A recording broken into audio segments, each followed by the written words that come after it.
High, আমি কুন্তলা। পেটুক রান্নাঘরে আবার সবাইকে স্বাগত। আজকে আমার নিজের পছন্দের একটি মাছের রেসিপি নিয়ে আসলাম। সেটা হচ্ছে মৌলা মাছ।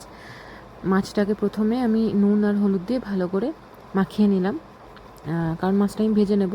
অনেকে না ভেজেই রান্না করে, বাট আমি একটু কড়া করে ভেজে রান্না করতে ভালোবাসি। তাই সর্ষের তেল গরম করে নিয়েছি, আর এটাকে দুভাগে আমি ভেজেছি। একসাথে সব দিয়ে দিলে আসলে মাছটা যেহেতু ছোটো আর খুব ডেলিকেট, তাই এটা ভেঙে যায়, একদম একদম চচ্চড়ি হয়ে যায় একসাথে। তাই আমি দুভাগে ভাগ করে মাছটাকে ভেজে নিয়েছি, আর কড়া করে ভেজেছি। যতটা কড়া করে ভাজা যায়, পুড়ে যেতে না যায়, বাট কড়া ভাজা সেরকমভাবে ভাজা করে নিয়েছি। দেখতে পাচ্ছ এরকমভাবে। কিন্তু ইনট্যাক্ট মাছগুলো থাকে না জেনারেলি, খুব আরও কম করে দিলে হয়তো ছাকা তেলে ইনট্যাক্ট থাকে মাছগুলো, বাট একটু হলেও ভেঙে যায়। এরপরে ওই সর্ষের তেলের মধ্যে ফোড়ন করে নিয়েছি কাঁচা লঙ্কা আর কালো জিরে। ফোড়ন করে নেওয়ার পর একটুখানি ভাজা ভাজা হয়ে যাবে, তারপরে এখানে আমি অ্যাড করেছি আলু। এখানে আলুগুলোকে আমি একদম ঝিরিঝিরি করে কেটেছি, মানে একদম সরু না, গলে যাবে, ভেঙে যাবে না হলে। মোটামুটি আলু ভাজা যেমনি হয় সেরকম সাইজের আলুটাকে আমি কেটে নিয়েছি। এরপর আলুটা একটুখানি ভাজা ভাজা হলে তারপরে পেঁয়াজটা অ্যাড করে দেবো। পেঁয়াজও আমি স্লাইস করে নিয়েছি, একদম মানে সরু সরু করে কেটে স্লাইস করে নিয়েছি। এরপর আলু আর পেঁয়াজটাকে ভালো করে ভাজা ভাজা করব।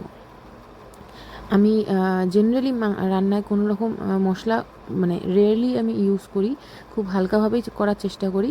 স্টিল মানে টেস্টি করে বা কষা হোক যাই হোক, মশলাটা আমি একটু অ্যাভয়েডই করি জেনারেলি, যদি না ওটা ছাড়া রান্নাই না হয় সেরকম সিচুয়েশন ছাড়া।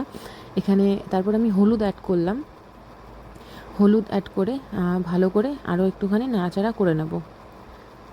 এখানে আলু আর পেঁয়াজটাকে আমি আগে ভালো করে এই জন্য ভেজে নিচ্ছি। আলুটা আগে দিয়েছি কারণ আলু একটুখানি সময় লাগবে সেদ্ধ হতে, যেহেতু আমি রান্নায় যে কোনো রকম জল ব্যবহার করব না, তাই আমি আলুটা দিয়ে আগে একটুখানি ভাজা ভাজা করে নিলাম। তারপরে পেঁয়াজ সেদ্ধ হতে বেশিক্ষণ লাগে না। তারপরে আমি এখানে লঙ্কার গুঁড়ো অ্যাড করলাম। লঙ্কার গুঁড়ো অ্যাড করে তারপরে আমি টমেটোটা স্লাইস করে নিয়েছি, একখানা টমেটো একদম পাতলা করে স্লাইস করেছি, সেটা অ্যাড করে নুনটা অ্যাড করে দেবো। এরপরে তাহলে টমেটোটাও এর সাথে একসাথে সেদ্ধ হয়ে পুরোপুরি মিশে যাবে।